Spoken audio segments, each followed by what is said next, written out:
নমস্কাৰ আপোনালোক সকলোকে পুনৰবাৰ স্বাগতম নাছমাই মজিদ বন্ধুসকল বলগতে সামগ্ৰী সন্ধিয়াৰ 7টা গুৰুত্বপূৰ্ণ খবৰ। প্ৰথমটো খবৰ, দেশৰ উচ্চতম ন্যায়ালয়ৰ ঐতিহাসিক ৰায়দান। এতিয়াৰ পৰা পিতৃ মাতৃক অৱহেলা কৰা সন্তানে ঘূৰাই দিব লাগিব উত্তৰাধিকাৰী সূত্ৰে পোৱা পৈতৃক সম্পত্তি। পিতৃ মাতৃয়ে ঘূৰাই ল'ব পাৰিব সন্তানৰ সেই সম্পত্তি। এই ঐতিহাসিক ৰায়দান দিছে দেশৰ উচ্চতম ন্যায়ালয়ে। পিতৃ মাতৃক অৱহেলা কৰা সন্তানে ঘূৰাই দিব লাগিব পৈতৃক সম্পত্তি। উচ্চতম ন্যায়ালয়ৰ ঐতিহাসিক ৰায়দান। এতিয়াৰ পৰা পিতৃ মাতৃক অৱহেলা কৰিলে নাপাব পৈতৃক সম্পত্তি। পিতৃ মাতৃৰ সেৱা কৰা সন্তানেহে লাভ কৰিব পৈতৃক সম্পত্তি। পিতৃ মাতৃৰ সুৰক্ষাৰ স্বাৰ্থত এই ডাঙৰ ৰায় দিছে দেশৰ উচ্চতম ন্যায়ালয়ে। এতিয়াৰ পৰা বৃদ্ধ পিতৃ মাতৃৰ দায়িত্ব পালন নকৰা সন্তান পৰিব বিপদত। ন্যায়াধীশ চি.টি. ৰবি কুমাৰ আৰু ন্যায়াধীশ সঞ্জয় কাৰোলৰ বিচাৰপীঠৰ এই বৃহৎ ৰায়দান। পৰৱৰ্তী খবৰ, গুৱাহাটীত পুনৰ ভয়ংকৰ ঘটনা। বিজেপিৰ মণ্ডল সভাপতি কমল দেৰ সৈতে শোকাবহ ঘটনা। জালুকবাৰী বিজেপিৰ মণ্ডল সভাপতি কমল দেক হত্যা দুৰ্বৃত্তৰ। গুৱাহাটীত পুনৰ চাঞ্চল্যকৰ হত্যাকাণ্ড। বিজেপিৰ মণ্ডল সভাপতিক নৃশংসভাৱে হত্যা দুৰ্বৃত্তৰ। জালুকবাৰী বিজেপিৰ মণ্ডল সভাপতি কমল দেক হত্যা দুৰ্বৃত্তৰ। স্কুটাৰেৰে ঘৰলৈ গৈ থকা সময়তে অচিনাক্ত দুৰ্বৃত্তৰ আক্ৰমণ।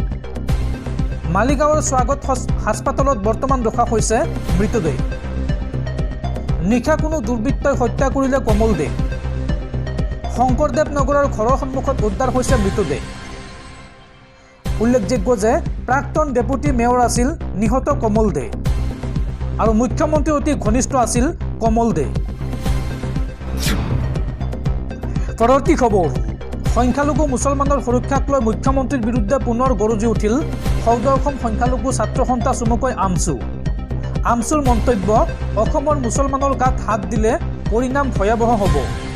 মুছলমানৰ গাত হাত দিয়াৰ আগত আমছুৰ বুকেদি যাব লাগিব। এই মন্তব্য আমছুৰ সভাপতি ৰেজাউল কৰিম চৰকাৰৰ। অসমৰ মুছলমানৰ গাত হাত দিলে পৰিণাম ভয়াৱহ হ'ব। মুছলমানৰ গাত হাত দিয়াৰ আগত আমছুৰ বুকেদি যাব লাগিব। মুখ্যমন্ত্ৰী হিমন্ত বিশ্ব শৰ্মাই বন্ধ কৰক লেতেৰা ৰাজনীতি। মুছলমানৰ শেষৰটো সমস্যা সমাধান নোহোৱালৈকে আমছুৱে যুঁজ দি যাব। আমছু হৈছে সংখ্যালঘু লোকৰ সন্মুখত থকা এখন ৱাল। মুছলমানৰ গাত হাত দিয়াৰ আগত আমছুৰ ৱাল ভাঙি আহিব লাগিব। সংখ্যালঘু মুছলমানৰ সুৰক্ষাক লৈ এইদৰে গৰজি উঠিল আমছু।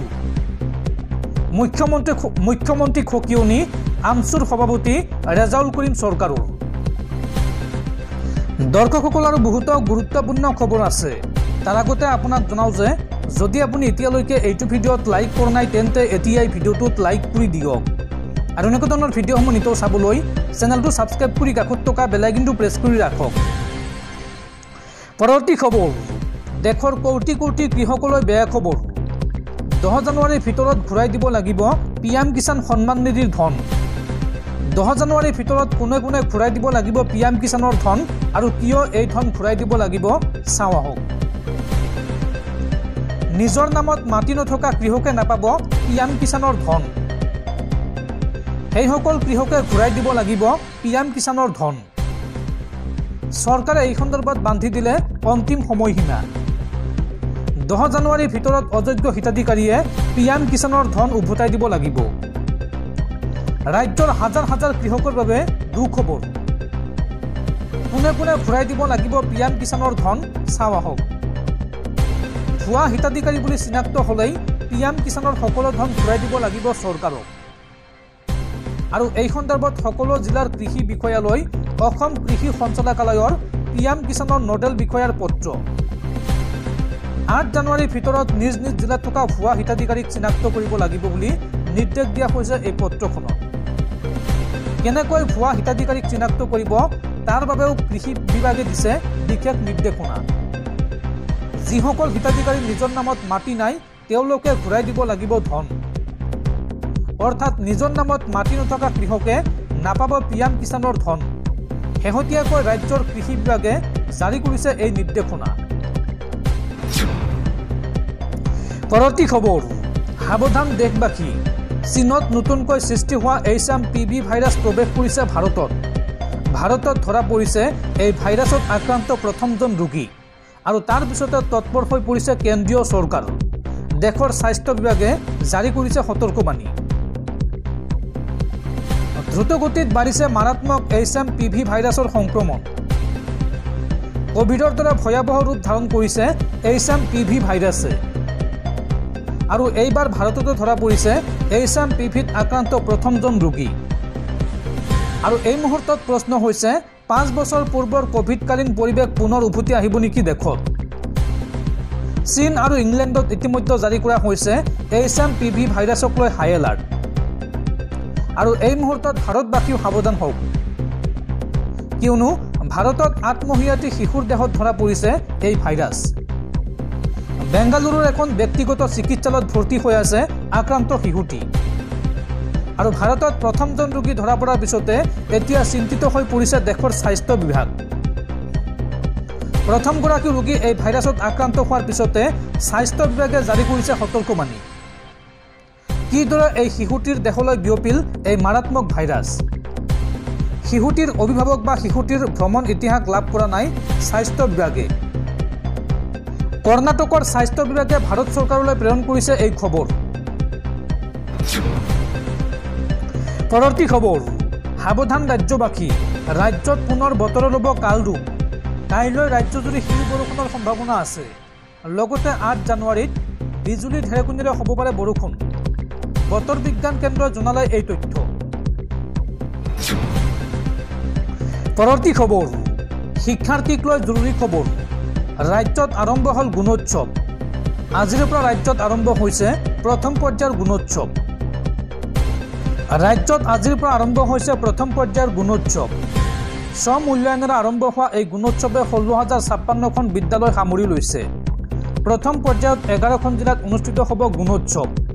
6 জানুৱাৰীৰ পৰা 6 ফেব্ৰুৱাৰীলৈ অনুষ্ঠিত হ'বলগীয়া গুণোৎসৱে 3টা পৰ্যায়ত ৰাজ্যৰ সকলো জিলাক সামৰি ল'ব বুলি জানিব পৰা গৈছে। প্ৰতিটো পৰ্যায়ত 4 দিনকৈ হ'বলগীয়া গুণোৎসৱৰ প্ৰথম দিনটোত বিদ্যালয়ৰ স্ব-মূল্যায়ন হ'ব আৰু পৰৱৰ্তী দিনকেইটাত হ'ব বহিমূল্যায়ন। প্ৰথম পৰ্যায়ত আৰম্ভ হোৱা গুণোৎসৱত ক্ৰমে বৰপেটা, বজালী, কৰিমগঞ্জ, কামৰূপ, কাৰ্বি আংলং, কোকৰাঝাৰ, লখিমপুৰ, নগাঁও, শিৱসাগৰ, দক্ষিণ চালমাৰা, মানকাছাৰ আৰু ওদালগুৰিক সামৰি লোৱা হৈছে।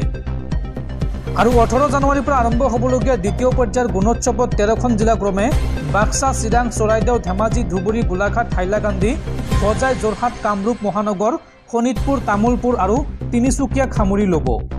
লগতে তৃতীয় পৰ্যায়ত 6 ফেব্ৰুৱাৰীৰ পৰা মুঠ 11খন জিলাত গুণোৎসৱ অনুষ্ঠিত হ'ব। এই জিলাসমূহ হৈছে ক্ৰমে বঙাইগাঁও, বিশ্বনাথ, দৰং, ডিব্ৰুগড়, গোৱালপাৰা, কাছাৰ, নলবাৰী, মৰিগাঁও, ডিমা হাছাও, মাজুলী আৰু পশ্চিম কাৰ্বি আংলং।